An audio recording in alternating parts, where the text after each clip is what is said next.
Eu quero que reflitamos neste momento um pouco a respeito da eclesiologia protestante. A palavra eclesiologia diz a respeito àqueles conteúdos dentro da teologia que dizem respeito à igreja, à concepção de igreja, e neste caso, concepção de igreja no protestantismo. Um outro esclarecimento que de imediato acho que se faz necessário é que quando eu cito protestantismo, eu me refiro àquele movimento das igrejas da Reforma, principalmente a Reforma Luterana e Reforma Calvinista, a Reforma Zwingliana, né? E não ao movimento evangelical, de um modo mais geral, como conhecemos hoje, das igrejas evangélicas em geral. Porque, neste sentido, tanto a chamada Reforma Radical e o movimento evangélico podem ter concepções e práticas eclesiológicas que vão divergir desta concepção que eu estou abordando neste momento. Primeiro, né, o princípio protestante ele é um princípio anti-autoritário. Né?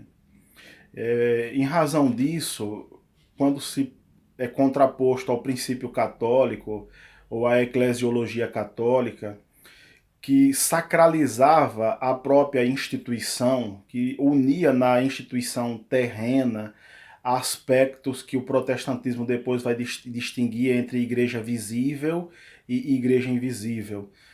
Então, o anti-autoritarismo do protestantismo, né, o impediu, por exemplo, de se criar uma nova igreja nos moldes do catolicismo medieval, uma igreja institucional e universal.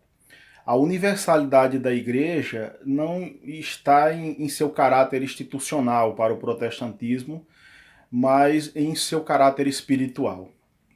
Para o protestantismo foi feita uma distinção, tanto no luteranismo como no calvinismo e na reforma suíça com Zwinglio, entre igreja visível e igreja invisível. A igreja invisível seria a qualidade espiritual da igreja visível. E a igreja visível é a materialização empírica dessa igreja invisível. Enquanto a igreja invisível é espiritual e deve ser concebida como um ideal de igreja, aquilo que se almeja ser enquanto igreja, a igreja visível, que materializa esse ideal, ela tem suas deformações. Então, como ela se apresenta enquanto seus templos, sua estrutura de liderança eclesiástica, o próprio povo que compõe esta comunidade, ela manifesta deformações.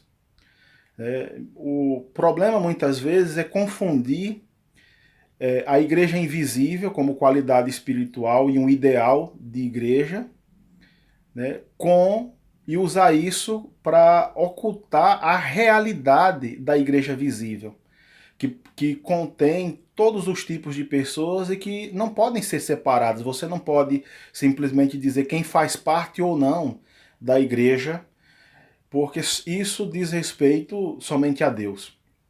Então, em termos terrenos, temos que conviver, né, conviver com todos os tipos de pessoas e acolhê-las com todas as suas qualidades e com todos os seus defeitos. Né? Mas é preciso ter bem claro que, em termos reais, enquanto visibilidade, a igreja almeja ter o caráter espiritual da igreja invisível, mas enquanto realidade empírica, ela é deformada. Por isso nós vamos lidar sempre com problemas, sempre com dificuldades, com gente de todo tipo, gente mau caráter, gente que na verdade não vive segundo os valores, a realidade, a espiritualidade ou a mística do Evangelho de Cristo. Mas ao mesmo tempo, como acreditamos que a obra redentora de Cristo, ela garante que sejamos aceitos por Deus, independente do que tenhamos feito no passado, do que estejamos fazendo no presente e do que venhamos a fazer no futuro.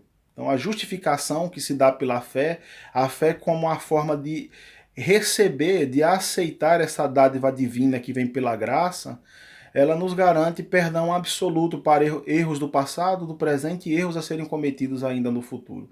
O que liberta de uma ansiedade, liberta de um legalismo, não nos coloca mais numa situação de salvação por mérito, mas simplesmente aceitar que já fomos aceitos por Deus. Então, que Deus nos abençoe.